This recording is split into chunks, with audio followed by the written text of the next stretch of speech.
Making our subconscious work for us is the first of many steps. It just happens to be the one that I'm most interested in. Now, we can't succeed if we cannot convince other people to cooperate with us and if we do not live in accordance with strict standards. Those standards form the remainder of this book. Now, let's assume that we have developed the necessary definiteness of purpose. We're now likely to ask an obvious question. Where do I get the resources necessary to implement my plan? The first step from poverty to riches is the most difficult. The key is to realize that all the riches and all the material goods that you acquire through your own efforts begin with your having a clear, concise picture of what you seek. When that picture grows to be an obsession with you, you will find that your every action leads you towards its acquisition. Andrew Carnegie's life, again, provides an excellent example. Once he knew he wanted to make steel, he fed that desire until it was the driving force in his life. He then turned to a friend, similarly broke, but smart enough to recognize that value of his idea. Because he was impressed by the power of Carnegie's obsession, the friend joined forces with Carnegie. Their combined enthusiasm was sufficient to convince 2 others. Now these 4 people became the nucleus of Carnegie's empire. They formed a Mastermind Group, the subject of the next chapter. Together, they were able to find the capital necessary to pursue Carnegie's obsession, and each of them made a vast fortune as a result. It was not sheer hard work that made these men successful. You probably know several people who work as hard as you do at anything they try, perhaps even harder than you, and are never successful. Education isn't the reason either. Sam Walton never won a Rhodes Scholarship, but he made more money than anyone who ever studied at Oxford. Great success is the result of one's understanding and using a positive mental attitude.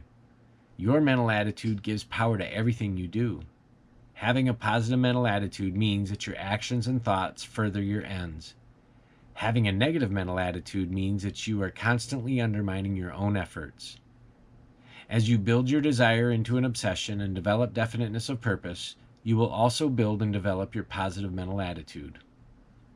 Now, it would be foolish to suppose that having developed your definiteness of purpose and a positive mental attitude, that you will immediately find that you have the resources that you need. The speed at which you acquire these will depend on the size of your needs and on the control you exercise to keep your mind free of fear, doubt, and self-imposed limitations. And that's a key. Keep your mind free of fear, doubt, and self-imposed limitations. You can't have 2 opposing forces working within your mind. If you need $10,000 for your definite major purpose, you may be able to marshal it in a few days or even hours by impressing others with the quality of your enthusiasm and vision.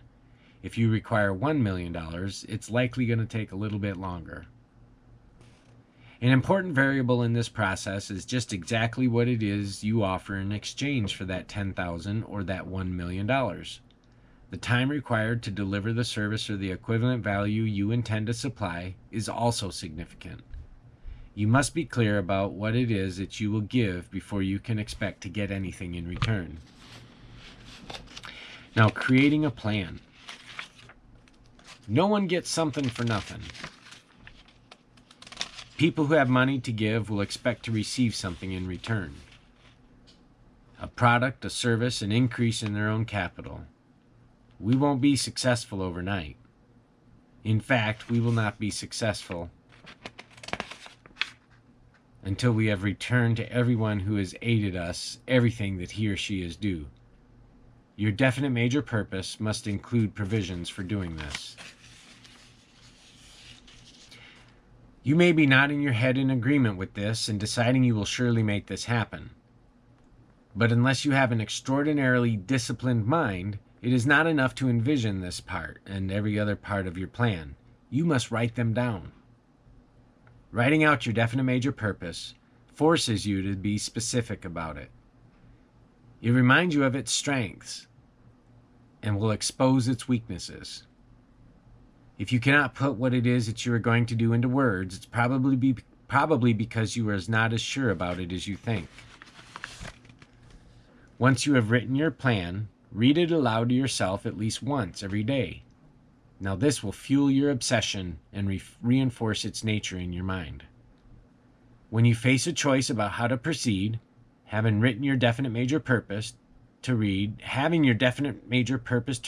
will clarify your goals and make sure that you can continue to progress towards them. Even better, once you have assembled your mastermind group, you ensure that everyone stays focused on the same ends by use of a written plan. No single mind is complete. No one person can answer every question, but two or more minds united behind a definite major purpose and working in harmony to achieve it will accomplish great things. Now, there are numerous examples of this power. Christ himself made an alliance with his disciples to carry out his work. The plan was his own, but it survived betrayal and his absence to achieve a success beyond human comprehension. Now, success is a worthy goal. If you didn't notice, I wrote those things down behind me. We just got done talking about creating a plan, and I think that it seems so simple to just create a plan, but it also seems so hard. One of the things that I discovered as an aha moment was that it's all about creation.